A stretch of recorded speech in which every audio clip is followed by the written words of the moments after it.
कृपया स्टेजकडे या त्वरित.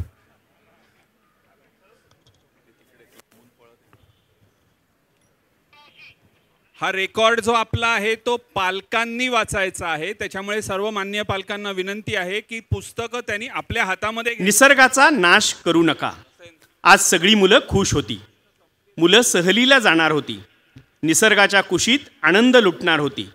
हिरवळीच्या मखमली गालिच्यावर लोळणार होती.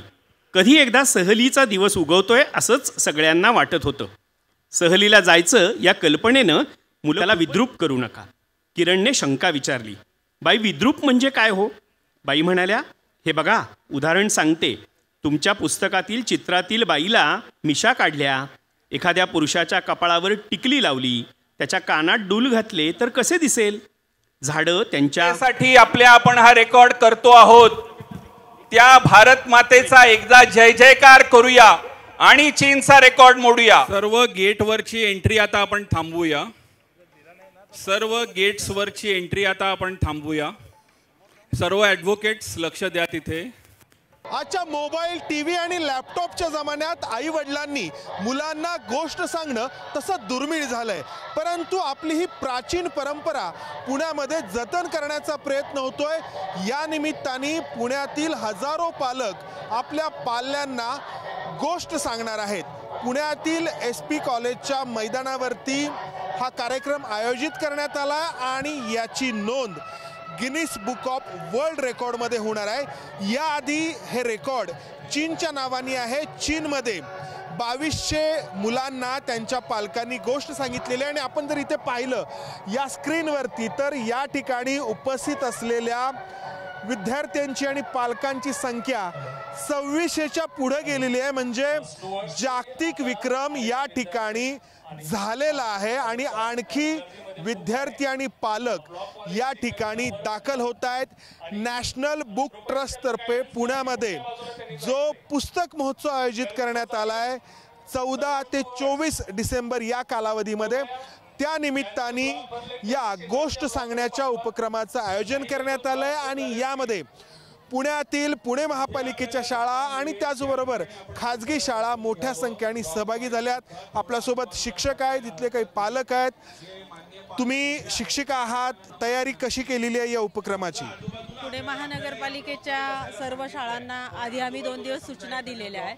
विद्यार्थी आणि पालक या पुस्तक महोत्सवाची वैशिष्ट्य त्यांना थोडक्यात सांगण्यात आलेली आहे. या पुस्तक प्रदर्शनामध्ये विश्वविक्रमाचे यशस्वी आपण आयोजन केलेलं आहे. मग तो पाल्य ती कथा वाचू. आता तुम्ही कोणती गोष्ट सांगणार आहे? निसर्गाचा नाश करू नका. अच्छा, पण रोज खरंच सांगता का आज सांगणार आहे? नाही, रोज सांगता. तुला कुठली गोष्ट आवडते? निसर्गाचा नाश करू नका. तुम्ही दोघींनी आधी ठरवलंय? नाही. तुम्ही कुठली सांगणार आहे गोष्ट? नाही ठरलेलं. तुम्ही कोणती सांगणार आहे गोष्ट? अजून नाही ठरलेलं. तुला कुठली आवडेल ऐकायला? मम्मी सांगते का रोज गोष्ट? का तू मोबाईल बघतो ना?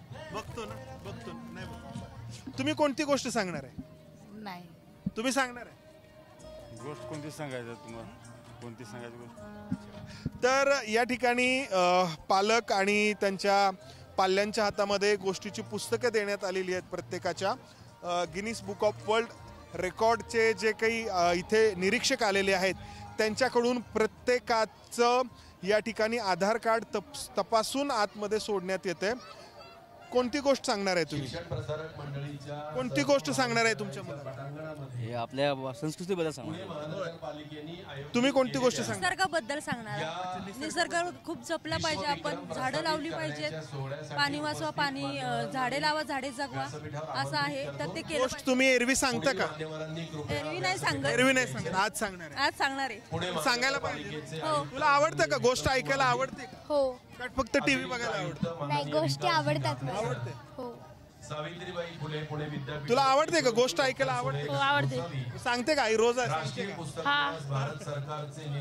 तर या निमित्ताने जी आपली प्राचीन परंपरा आहे लहान मुलांना आई वडिलांनी गोष्ट सांगण्याची आणि त्या निमित्ताने नीतिमत्तेचे धडे देण्याची याचा उजाळा या ठिकाणी होणार आहे. आणि या निमित्ताने जे आतापर्यंत चीनच्या नावे रेकॉर्ड होतं, जो विक्रम होता, तो भारताच्या नावावरती नोंद होणार आहे.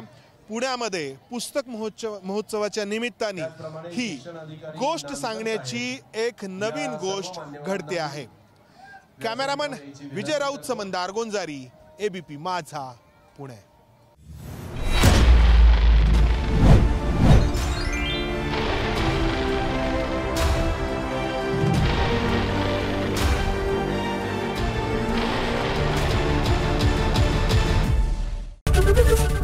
ABP माझा, उघडा डोळे बघा नीट.